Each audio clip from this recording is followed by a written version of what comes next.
Hello दोस्तों। तो आज हम लोग राजनीतिक की सीरीज को आगे बढ़ाते हुए संविधान की मांग पर विचार करेंगे।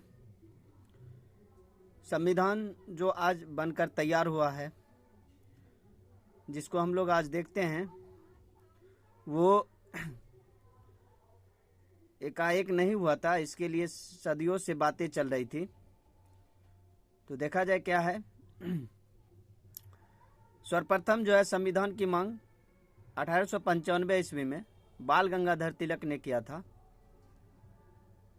उसके बाद भारत का फिर 1919 ईस्वी का भारत शासन अधिनियम आता है, जिसके अनुसार अंशतः संविधान बनाने का काम किया था अंग्रेजों ने।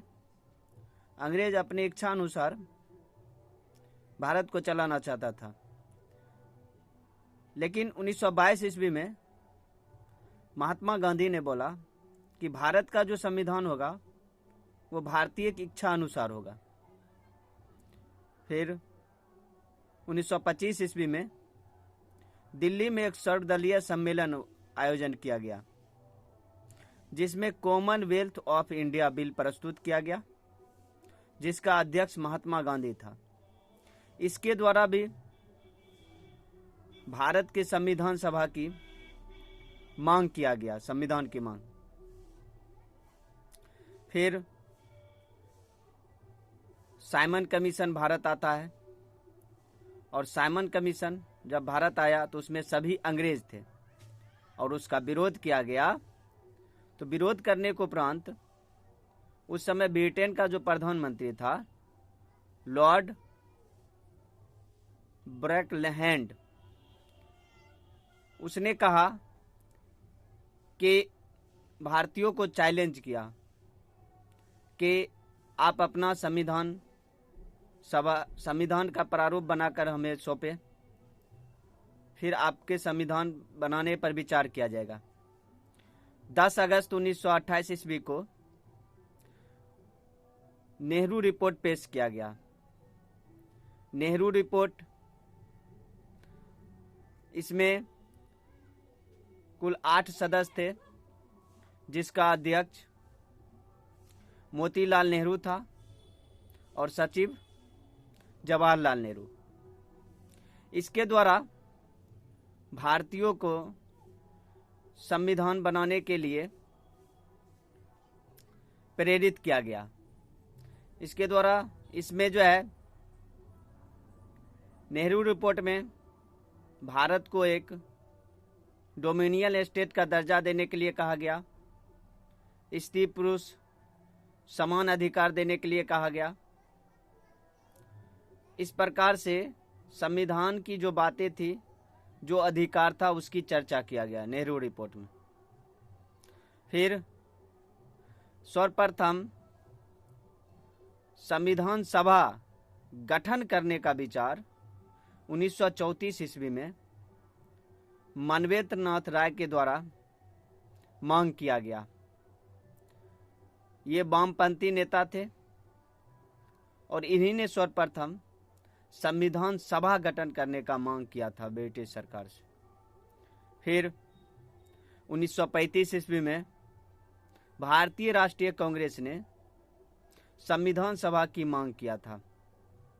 प्रथम बार भारतीय राष्ट्रीय कांग्रेस 1935 ईस्वी में वयस्क मताधिकार के आधार पर संविधान सभा का गठन 1938 ईस्वी में जवाहरलाल नेहरू ने किया था। जवाहरलाल नेहरू का कहना था कि हम संविधान सभा का जो गठन करेंगे वो वयस्क मताधिकार पर। ये सब बात चल रही थी, और उधर ब्रिटेन द्वितीय विश्व युद्ध की तैयारी में लगा हुआ था। द्वितीय विश्व युद्ध में ब्रिटेन भाग लेता है, और प्रथम विश्व युद्ध में जैसे भारतीयों ने साथ दिया था, उसी प्रकार द्वितीय विश्व युद्ध में भी भारतीयों को साथ देने के लिए कहता है। किंतु अब भारतीय जागरूक हो चुके थे और द्वितीय विश्व युद्ध में शामिल होने से इनकार कर देता है। फिर भारतीयों को लुभाने के लिए 1940 ईस्वी में अगस्त प्रस्ताव ब्रिटिश सरकार ने पेश किया। अगस्त प्रस्ताव के द्वारा संविधान सभा की मांग को स्वीकार किया गया था। फिर बात इसमें नहीं बन पाई। उसके बाद 1942 ईस्वी का क्रिप्स मिशन, इसमें भी संविधान सभा बनाने की मांग किया गया था, लेकिन पाकिस्तान और भारत को अलग करने की मांग नहीं किया गया, अलग करने की बातें नहीं की गई थी। इसलिए मुस्लिम लीग ने इसका विरोध किया और ये भी असफल रहा। क्रिप्स मिशन 1942, इसमें 3 सदस्य थे, एस्टोफे क्रिस्ट जो इसका अध्यक्ष था। उसके बाद अंततः कैबिनेट मिशन योजना 1946 ईस्वी द्वारा संविधान सभा का निर्माण किया गया, जिसमें निम्न बातें थी।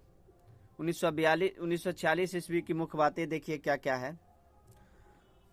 इसमें कहा गया था कि प्रांतों तथा देशी रियासतों को जनसंख्या के आधार पर सीट का आवंटन किया जाएगा, अर्थात प्रत्येक 10 लाख की आबादी पर एक सदस्य का चयन किया जाएगा।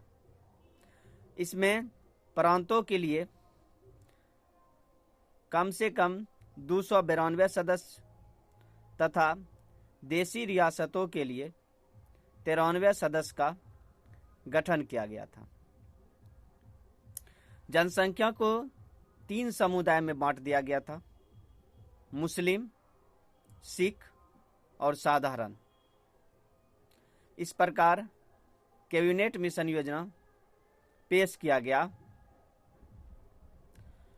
फिर इसमें भी जब संविधान सभा का गठन किया गया 9 दिसंबर 1946 ईस्वी को पहली बैठक जो हुई थी, इसका विरोध मुस्लिम लीग करता है और पाकिस्तान के लिए एक अलग संविधान सभा का गठन का बात करता है। फिर और 3 जून 1947 ईस्वी को माउंटबेटन योजना के द्वारा पाकिस्तान के लिए पृथक संविधान सभा का निर्माण किया गया, जिसमें बंगाल, पंजाब, सिंध, पश्चिमोत्तर सीमा प्रांत ये सब का प्रतिनिधि शामिल हुआ। उसके बाद 31 अक्टूबर 1947 को भारत का पुनः संविधान सभा का गठन हुआ। अब कुल सदस्यों की संख्या जो पहले 389 थी, अब 299 रह गई। इस प्रकार संविधान सभा संविधान की मांग के इतिहास के बारे में हम लोगों ने जाना। आप हमारे चैनल से जुड़े रहें। आपको परीक्षा व्यू से तैयारी कराया जाएगा, यहाँ सपोर्ट करें। जय हिंद।